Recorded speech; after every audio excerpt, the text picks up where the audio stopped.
Introducing the Current Affairs Workbook. It is an activity-driven learning comprising summaries, quick facts, MCQs, true-false statements, mains practice questions, and ethics case studies, consolidated into a comprehensive workbook. Dive into our monthly magazine summary, a concise overview capturing key insights, events, and trends of the month. Unlock the power of our Quick Facts block, your rapid reference toolkit with essential facts, figures, and critical statistics. Experience our dynamic activities like MCQs and true-false statements to subjective questions and ethics case studies that refine your analytical thinking and articulation skills. Track your progress with our dedicated self-evaluation page, your personal growth monitoring and improvement tool.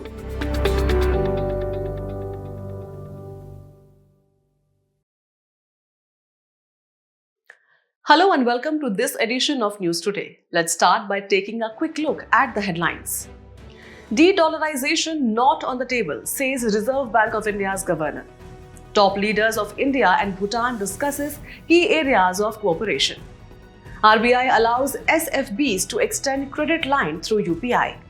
Study finds Indian Astronomical Observatory in Hanle, Ladakh potentially an ideal site for satellite-based quantum communications. Higher global mean temperature in 2023 linked to declining low-altitude cloud cover, says study. Union Railways Minister inspected technological systems for enhancing overall railway operations. Starting with the first news, in a recent statement, the Reserve Bank of India's governor clarified that India has not initiated steps towards de-dollarization. Instead, the focus is on de-risking domestic trade from geopolitical upheavals. But what exactly is de-dollarization, and why is it becoming a global conversation? Let's dive in. De-dollarization refers to efforts aimed at reversing dollarization, the historical dominance of the US dollar in global markets. It seeks to significantly reduce the dollar's use in international trade and financial transactions. Recent trends indicate that countries like India, Brazil, Russia, China, and Indonesia are shifting toward local currency trade as a way to challenge the US dollar's global dominance. For instance, India has allowed trade invoicing in Indian rupees or INR with several countries including Russia. The topic also gained traction at the recent BRICS summit in Kazan 2024, where discussions included the possibility of a common BRICS currency. But why are nations considering de-dollarization? One major reason is the reduction of exchange rate risk. Trading in local currencies minimizes the impact of fluctuations in the value of the US dollar. Another advantage is enhanced monetary policy control, allowing countries to implement strategies tailored to their own economic conditions, free from the dollar's influence. Additionally, there are geopolitical benefits, as reducing reliance on the dollar challenges US dominance and mitigates its ability to use the currency as a tool for sanctions. However, the path to de-dollarization is not without challenges. Many commodities, such as oil and gold, are priced and exchanged in dollars, meaning any shift could disrupt financial transactions. It also poses risks of financial instability, as abruptly moving away from the dollar might expose domestic currencies to issues like fluctuating exchange rates and expensive debts. For India, while de-dollarization is not currently on the table, it could complement another strategy: the internationalization of the rupee or rupeeification. This approach would provide greater freedom for entities to buy or sell the rupee, potentially strengthening India's position in global trade. Moving ahead, in a recent high-level meeting, the top leaders of India and Bhutan have discussed key areas of cooperation aimed at strengthening their long-standing partnership. During an official visit by the King of Bhutan, Prime Minister of India reaffirmed the country's commitment to enduring friendship and support for Bhutan's socio-economic development. A joint statement was issued following the visit, highlighting some important outcomes. Let's start with the projects and initiatives. The King of Bhutan highlighted his vision for the Gelefu Mindfulness City or GMC, a special administrative region, and prospects of India and Bhutan working together on the project. GMC in Bhutan, envisioned by the Bhutan King, is an innovative urban development project that integrates economic growth with mindfulness, holistic living, and sustainability. Moving on to energy cooperation, both leaders reiterated the importance of ongoing collaboration in the hydropower sector. They agreed on the need for early conclusion of the Panak Sanchu 1 hydropower project while noting progress on the 1020 megawatt Panak Sanchu 2 hydropower project. On connectivity and infrastructure, the opening of the integrated checkpost at Daranga was acknowledged as a significant boost for tourism and economic activity in eastern Bhutan. The leaders also discussed cooperation in space and STEM. They welcomed the progress in the implementation of the Joint Plan of Action for Cooperation in the Space Sector and expressed satisfaction on increased collaboration in the field of education with emphasis on STEM disciplines. Now, let's take a brief look at the historical context of India-Bhutan relations. The foundational framework is the Treaty of Friendship and Cooperation, first signed in 1949 and renewed in February 2007. Over the years, India has been Bhutan's top trade partner, with trade nearly tripling from $484 million in 2014-15 to $1,606 million in 2022-2023.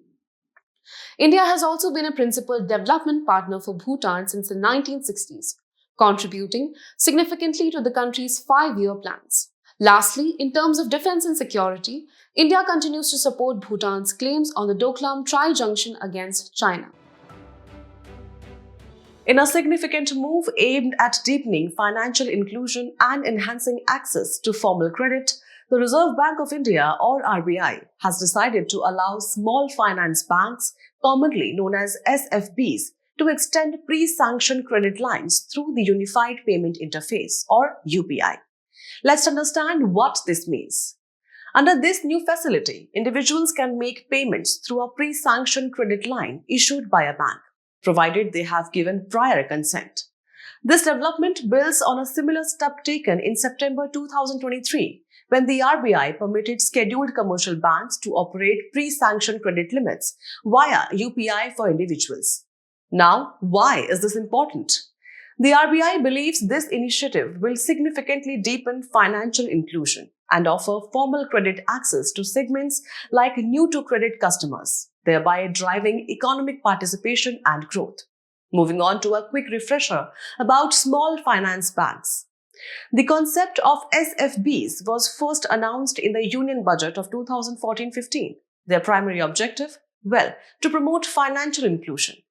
These banks focus on providing savings options to underserved and unserved sections of society, as well as extending credit to small business units, marginal farmers, micro and small industries, and entities in the unorganized sector through high-technology, low-cost operations. Now let's talk about their framework. SFBs are registered as public limited companies under the Companies Act of 2013 and are licensed under Section 22 of the Banking Regulation Act 1949. They are required to maintain a minimum paid-up voting equity capital of 200 crore rupees, except for those converted from urban cooperative banks. Lastly, there's an added responsibility. SFBs must adhere to strict priority sector lending norms. This means 75% of their adjusted net bank credit, or ANBC, must be allocated to priority sectors as defined by the RBI. So, this move by the RBI empowers SFBs with new tools while simultaneously strengthening their roles in fostering inclusive growth and accessible credit. In a major breakthrough for India's astronomical sector, a recent study has found that the Indian Astronomical Observatory, or IAO, in Hanli, Ladakh, could potentially be an ideal location for satellite-based quantum communications. Satellite-based quantum communications, including quantum key distribution, or QKD, offers a promising approach for quantum communications. Along with using quantum signals, it works at terahertz frequency, compared to well-established satellite-based communication that works in mega or gigahertz. However, the challenge lies in choosing a suitable site to send these quantum signals through the multi-layered and complex Earth's atmosphere with minimal losses. So why is Hanli being considered as a prime site for this groundbreaking technology? First, the atmospheric conditions in Hanli make it particularly suitable. Hanli is a dry, cold desert with winter temperatures dropping as low as -25 to -30 degrees Celsius. This location also has lower levels of atmospheric water vapor and oxygen concentrations, which are beneficial for reducing signal interference. Second, the natural setting of Hanli makes it suitable for establishing ground stations for long-distance quantum communication. Furthermore, Hanli has demonstrated less signal loss, only 44 dB, when compared to other leading sites such as Mount Abu with 47 dB and Nainital with 48 dB, making it a highly efficient location for quantum communication.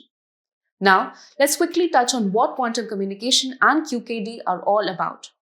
Quantum communication is based on the laws of quantum physics and uses qubits or quantum bits for transmitting data. Qubits are particles which are mainly photons of light.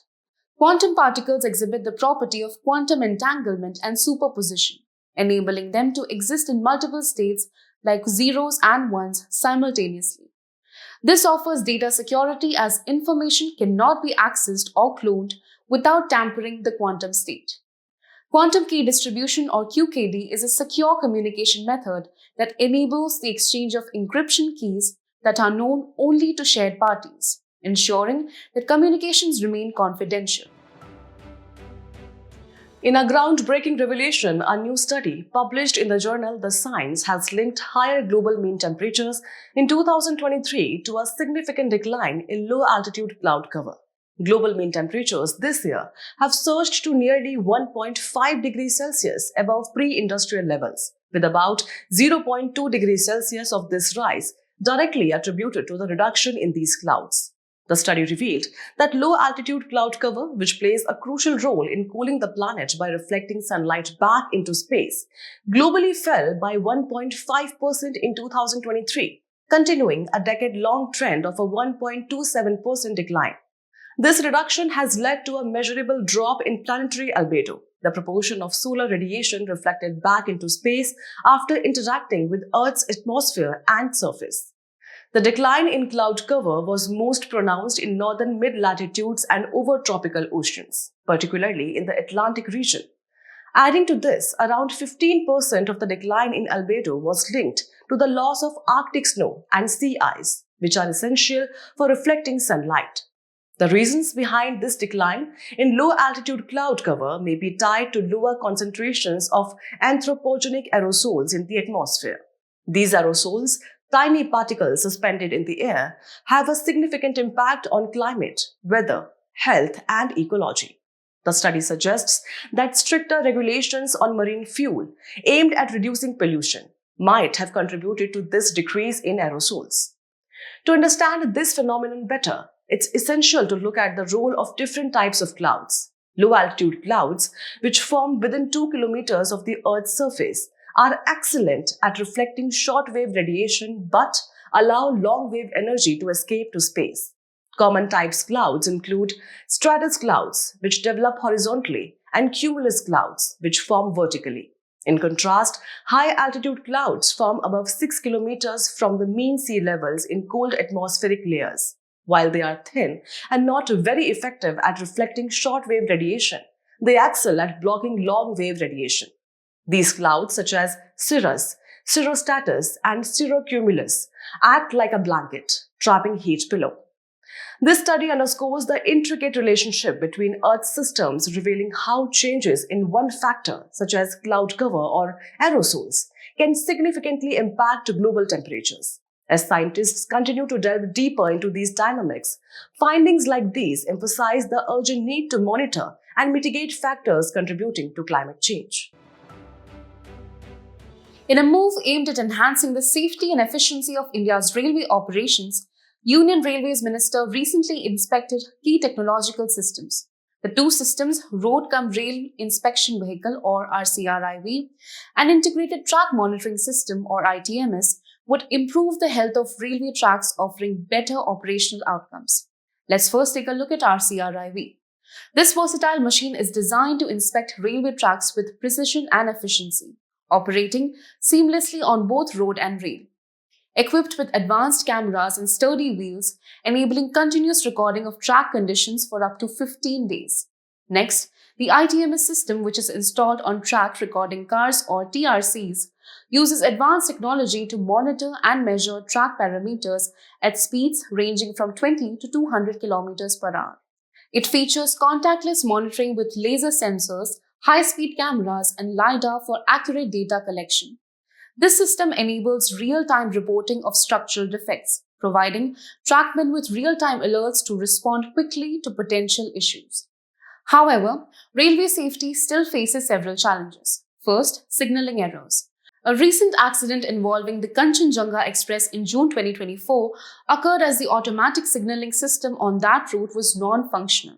In addition, shortage of safety staff with over 1.5 lakh vacant posts out of the 10 lakh sanctioned posts under safety category are vacant, adding to the high work pressure.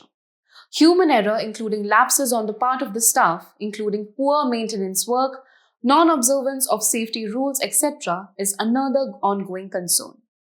To address these issues, the Indian Railways has implemented several safety measures. The Rashtriya Rail Sanrakshak Kosh or RRSK, introduced in 2017-18, focuses on replacing, renewing, and upgrading critical safety assets. Additionally, electrical or electronic interlocking systems have been introduced to centralize the operation of points and signals, to eliminate accidents caused by human error. The Kavach system, an indigenously developed automatic train protection or ATP system, has also been deployed. Kavach assists loco pilots by automatically applying the brakes in case of potential danger, especially during adverse weather conditions, ensuring safe operation on the tracks. These technological advancements and safety measures are set to revolutionize railway operations, ensuring safer and more efficient travel across the country. As we conclude today's main news, let's have a look at some quick updates. Recently, a privilege motion was moved in the Parliament by the opposition members. Privilege motion is a formal request made by members to the presiding officer of the House to address an alleged breach of parliamentary privileges. Recently, RBI hiked the rate ceilings on foreign currency non-resident bank or FCNRB accounts to support foreign flows. FCNRB is a term deposit account that can be opened by non-resident Indians and persons of Indian origin in any permitted foreign currency which is freely convertible. Other types of NRI bank accounts include non-resident external rupee account and non-resident ordinary rupee account. Recently, India has been chosen to chair the 68th session of the United Nations Commissions on Narcotic Drugs or UNCND for the first time. UNCND was established by UN Economic and Social Council resolution in 1946 to assist in supervising the international drug control treaties. It is composed of 53 member states elected by ECO-SOC and serves as the governing body of the United Nations Office on Drugs and Crime. The RBI has launched an AI tool, mulehunter.ai, to help financial institutions identify mule bank accounts and curb digital frauds. Mule accounts are used by criminals for illicit laundering of funds. They are often opened by unsuspecting individuals who offer their bank accounts for a fees making detection difficult. mulehunter.ai has been developed by Reserve Bank Innovation Hub, a wholly owned subsidiary of RBI. A recent study reported that more materials made from semiconductor materials can be superconducting, a property once considered to be exclusive to the graphene-based system. More materials are a type of superlattice material with unique structures and properties created by stacking two layers of a semiconductor and rotating one layer by a small angle. A recent outbreak of Marburg virus disease or MVD in Rwanda has killed at least 15 people and infected at least 66. MVD is caused by Marburg virus or MARV and Raven virus or RAVV of the species Ortho-Marburg virus marburgensis. Human MVD infection results from prolonged exposure to mines or caves inhabited by Rosita's fruit bat colonies, most notably Egyptian fruit bat. The 19th session of the Intergovernmental Committee under the Convention for the Safeguarding of the Intangible Cultural Heritage is currently being held in Paraguay. This convention is an international agreement adopted in 2003 by UNESCO. Intangible cultural heritage refers to practices, representations, expressions, knowledge, and know-how transmitted from over generations within communities. Former Chile President Michelle Bachelet is to be conferred the Indira Gandhi Prize for Peace, Disarmament and Development 2024. She will be awarded for her efforts to improve gender equality, human rights and democracy. The Indira Gandhi Prize is awarded annually to an individual or an organization in recognition of creative efforts towards promoting international peace, disarmament and development. Recently, Government of India launched Channel 31 on DTH, dedicated to Indian Sign Language or ISL, training for hearing impaired students, special educators, etc. under PM E-Vidya DTH TV channel's component of PM E-Vidya scheme. ISL is a well-structured language that serves as the primary means of communication for hearing impaired individuals. Recently, Cabinet Committee on Economic Affairs approved setting up of 85 new Kendriya Vidyalayas, 28 new Jawahar Navodaya Vidyalayas. Almost all KVs and JNVs have been designated as PM Shri schools, exemplar schools that showcase the National Education Policy 2020. KVs are primarily open to cater to educational needs of wards of transferable and non-transferable employees of central government and for children of floating population, including those living in remote and undeveloped locations. Before we sign off, let's challenge your understanding in today's installment of Test Your Learning.